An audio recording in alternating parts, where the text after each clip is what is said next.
Hey guys, welcome back to the next video. In this video, we are going to do hands-on session for user, group, roles, policies. All these action items we're gonna do hands-on.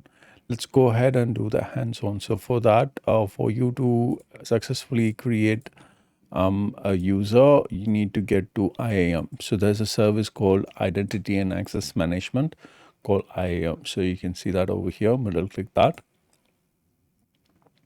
Now you see that you have opened a new tab over here with all the information. Now currently you are a root user with the MFA which is enabled, so that's a tick. But there is this warning sign saying that deactivate or delete access key for root user. So there seems to be some access key. So it's asking us to deactivate or delete the access key. Let's go to the user. Users are just none. And then there's this user group. And there's this role. There's so many roles over here and policies. Okay. Now, as I told you over here on the previous interaction video, now policies are pretty important. So that's the end item. So policies has the JSON file formatted. Now, if I click on it, you will actually see the policy permissions over here. You can actually see that via JSON format over here. So now the policy has certain type of actions over here. So these are the permissions. Okay, so now that is given as part of this policy. So this policy called Access Analyzer Service Rule Policy has these many items under it. Okay, so these are the predefined policy which comes by default with AWS. So this is not a custom one. You can also create your own custom policy, which we will talk later point of time, which can have your own set of permissions of your applications or services which you have as part of AWS. So we'll talk about that later. So now going over the roles, now as I told you, it's for providing temporary permissions to your services, users, or appliances. So now a role name will have a policy attached to it. So every role name will come with a policy. For here, in this particular role called EC2 Spot Fleet Tagging role, you can see that the similar name for the policy also, Amazon EC2 Spot Fleet Tagging role. So this is just to identify what it is. So more or less, most of the policies which you're going to have roles associated to that as well. And those roles will have the policies attached to that. Now, in terms of users, you're going to have users created, which we will do in a moment. And then you have user groups over here. These are basically groups, which is going to be users are going to be part of it. When I click on user, click on create user, and you can specify the username, just like in this case, I'm going to create a development user and provide access to management console. This makes sure that you provide access to management console. So now here, are you providing console to a person? So here it says a user type is a specific user in the identity center recommended. I want to create a IAM user.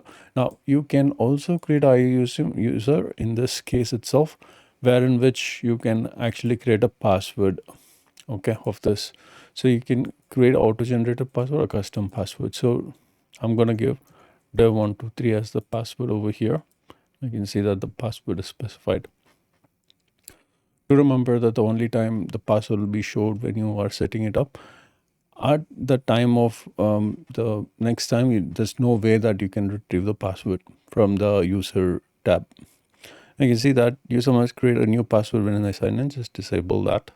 You can stick with the same password. And then capital D at the rate of dev at the rate of 1, 2, 3, 4, 5, 6, 7, 8 is the password. I've copied it in my clipboard so I can paste it. So here you can create any kind of a policies you can add to a group which has policies set on it, or you can directly attach a policy to the existing user. So right now he doesn't have any policy set it up, so I'm just gonna leave it as default. So I'm just gonna go with the next screen. Now, after I go to the last screen over here, you can see the review.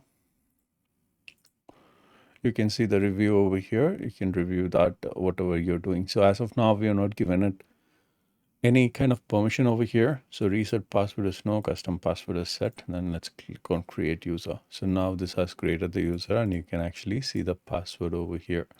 Now return to the user list. Now do remember, if you skip this step to the next step, then you will not be able to retrieve the password any more time. So you can see that pretty much when you click on this, right, you go to security credential. There's no way you can actually retrieve a password. So you can see that over here. It says that this user has never logged in into the console because we are never logged in. So when you click on manage console access, you can revoke console access, you can reset the password, but there is no option of getting the password from here. And there's no way, not just from here. The only way you can do is like you should have downloaded that file which it was asking you earlier. So apart from that, you cannot do it. But the other thing you can do is like you can reset the password. You can create a custom password and then put the password over here. So that's another option over there for you. Now you can also set a multi-factor authentication for this user by clicking on assign multi-factor authentication. In this way, you can use a authenticator app over here like Google Authenticator app, and you can set up your authentication for your dev user. So now that's really up to them whether they want to have a multi-factor authentication enabled for that user or not. As of now, let me actually give a try over here. Let me just open a new tab. Let me go to aws.amazon.com. Now just click on login. A few things which is required over here for you to successfully sign in. You cannot use the root user, so you need to give the account ID over here, which you can take it from this location. Put it over here. Dev. Password is dev at the rate of 1234567 and then just click on sign in, and you should be able to access your AWS console. But do remember, you'll not be able to access anything over here because you've not given any kind of a policies which will let you do anything. You cannot actually successfully create any bucket or something like that. You don't have permission. Test bucket one hyphen account ID. You can see that permission is required. So you cannot do anything over here. Okay, so you can actually look at the console. That's the only thing you can do. But those performance related items, all those cost related items, whatever the EC2 instances you have out there, you'll not be able to see it. Okay, because this is just a dummy user which you have created. So you will not be able to see anything over here. You'll all get like red colors everywhere. Now, how do I give permission? There are two ways you can actually give permission to this user. You can actually assign the permission directly under the permission, under add permission, and then create a add permission over here. We will talk about inline permission later point of time. So you can actually attach the permission from this. So you can give administrative access if you want that administrative access for your this particular user. So it will give you all resource colon all. So I'm sorry, star asterisk, which means that everything, okay, everything in action is star. The action can be everything. So administrator will have exclusive permission on every aspect of your things. But then there is something which is reserved for the root user that even administrator cannot access. So to remember that. Okay, so it's not like you will have like total control as root user. So administrative user is not equal to root user. So root user will be having different privileges. We will talk in the later class, and we'll try to understand that, or how root user is going to be unique when compared to the administrative access. So for the developer, so you need to choose application. So you can select S3. What do you want to do? If he wants to have full access on S3, you can give. So if this developer is towards the S3 administration or tasks around that, if this developer needs EC2 instance as well, so I've selected that option. I've not disabled it. So if I just select EC2, I can give EC2 full access as well. So I can combine multiple roles to the developer and give him that. So if he needs access to Lambda as well,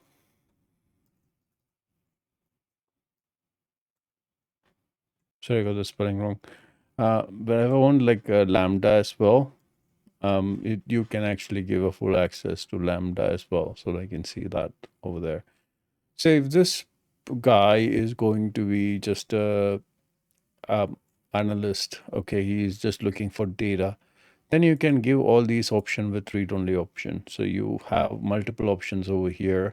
I mean, not to have a simplified method. Yeah, I mean, not to clumsome it or complicate it, because you have access to each segment over here of the resources. Over here you have Lambda role, replication, MSK, which is your Kafka, and then you have Kinesis. So likewise, you have smaller parts of AWS Lambda service over here, but not to overcomplicate it, just have the full access and read-only access. So you have the options over here which you can pick from. If not, you can actually go back to the group user and you can actually create a group over here. So here I'm going to create a group for developers. Now this group is going to have this particular username I've selected in. And then I'm going to have to search for Lambda full access, EC2 full access, so that they can create service for their JVMs, and then they can have full access on S3 service as well. So they will have access to create buckets and stuff like that because they can put their data in there. So I've created a group. I've added the user while I created the group itself. So now you have the developer user doing all those activities. Let me just refresh this page now. Now you will see that he has limited access over, I'm sorry, full access over EC2 instance. Now he can launch instance. There was no issues. This never popped up before. And when he is trying to create an S3 application over here, it should work for him as well. So previously he was not able to view these items, right? So now you can view that. You can get inside some of the buckets as well to see its content as well. You can also create buckets over here to add some items in here. So likewise, you can do all the options which he was prohibited from earlier. So this is what the users and roles policies is all about. So policies is basically made out of the resources and the actions you can perform for the resources, and that actually defines a service or whoever's trying to access the AWS services. So user is basically a tool. So if I want to create a user for a service, like for example, as I told you on the previous example about OpenShift, right? Now, if you create such a user for OpenShift, so I'm going to create OpenShift service access.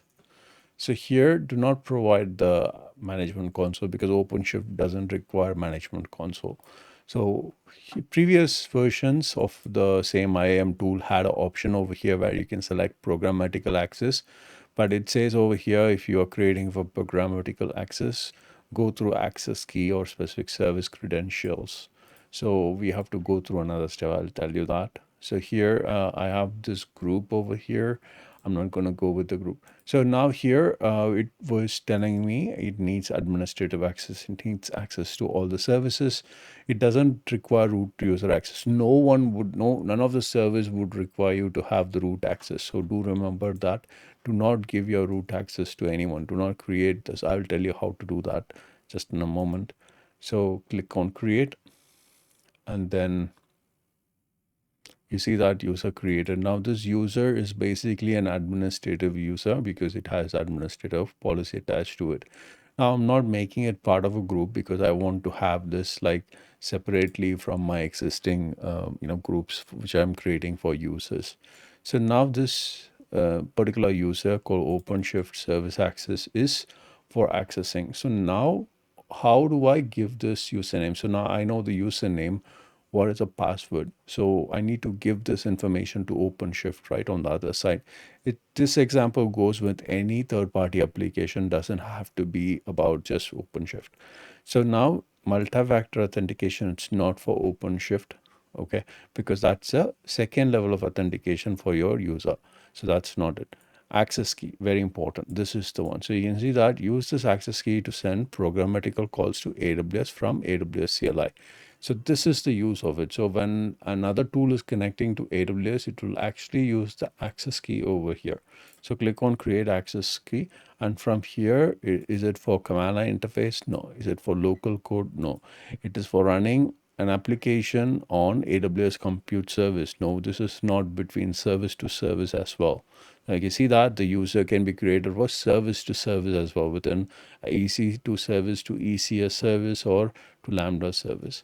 So third party service, yes. So this is OpenShift, which is a third party service, and I'm selecting third party. There are other options like application running outside AWS, like in your own infrastructure, right? In your own data center, others not listed.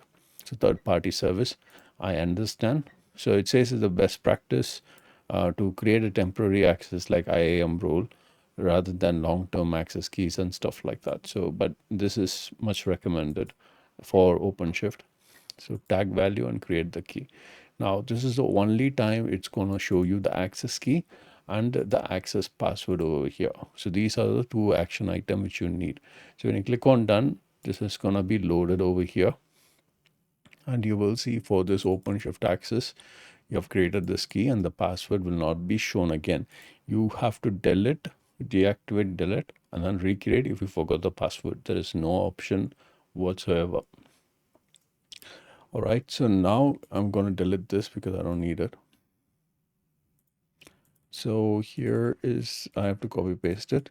So here, first deactivate it, paste it, and delete it. So this is how you need to delete it. So here I'm going to remove this user as well.